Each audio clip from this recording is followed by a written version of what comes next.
A Kentucky business owner is headed to court to fight back against the governor's order requiring his business to close. It's an update to a story we first brought you yesterday.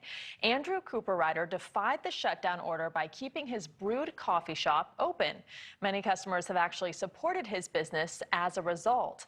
In a statement to NewsNation, a spokesperson for the Lexington Fayette County Health Department said, quote, "The establishment manager was served an enforcement notice requiring that in-person seating be discontinued, which was refused. We then served an enforcement notice to suspend their food permit for not following the executive order guidance."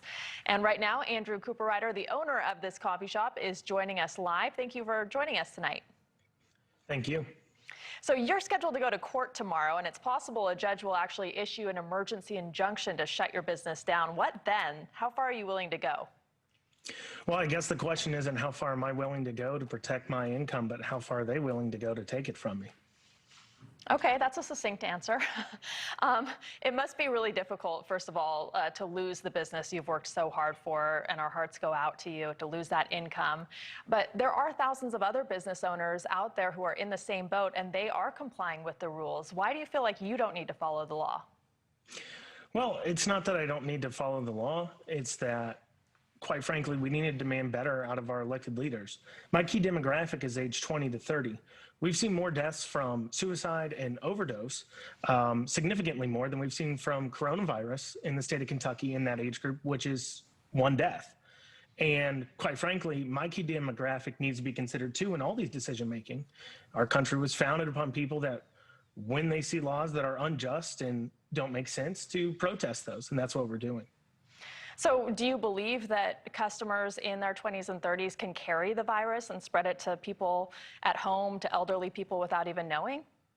I believe it's 2020 and that people can get everything delivered to their homes. And quite frankly, our government needs to provide those services to those who are at risk so that way they can stay at home. There are no hotlines set up for seniors to call to get their groceries delivered. There's no hotline set up to be able to get those most important things done. Instead, we use the blunt hammer of shutdowns as our only way of solving a problem, and that's a failure of leadership.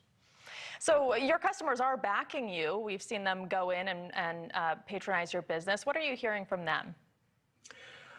Obviously, a lot of support. We're a business that means that we have to have a voluntary transaction on the other side of things. So, of course, we have to have them coming in to even be in business. And it's quite amazing to see some of the support we have seen and people donating without us even asking to help push this back. People are just fed up with this one-size-fits-all type of ruling. I mean, right now I can go down the street to a strip club and get a lap dance, but I can't serve a cup of coffee. Okay. We saw some video. We were looking at video just now of customers who were lined up. They were going into your business with no masks. Again, I'm going to ask, do you believe the coronavirus is a serious health crisis and that people who are asymptomatic can spread it to others without knowing it? And are you concerned that you're putting people at risk by defying this order? Well, I think ultimately speaking, like I said before, if people are worried about their risk group, listen, coronavirus isn't new. 8 months ago, when we first needed to lock down, it's certainly very understandable because we did not know much about this. However, it's very clear now what the data is, and those who are at risk know they're at risk.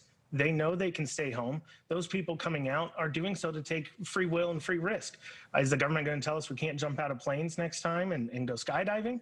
It's not the government's job to necessarily protect our lives. It's the government's job to provide clarity, guidance, and tools for us to make our own decisions. Okay, so what do you see as the ultimate solution here? What is your goal? If you got funding from the federal government, for example, would that make up for your lost income? Would you then follow the law and shut down? Quite frankly, I've qualified for a $15,700 EIDL loan that I qualified for 6 months ago. I still have not received. I do not believe any of this funding is reaching people at a good rate. Our unemployment system is backed up. There's a 75,000 case backlog in the state of Kentucky. I cannot trust the government to get us funding. What the government needs to do is to be, instead of trying to replace paychecks, get people back to work while providing those services and working within their communities to provide ways for individuals to help out their community. For an example, on a regular basis every 2 weeks buy groceries for a senior that I know, I'm not related to, that isn't able to go out to the stores. We drop groceries off at their door, they pick them up. We need to see the government involving their community and getting those kinds of solutions done. That is a solution that works for everybody, and my generation doesn't need to die from suicides and overdoses because of their failures to do so. Andrew Cooperrider, thank you very much for joining us tonight. Thank you.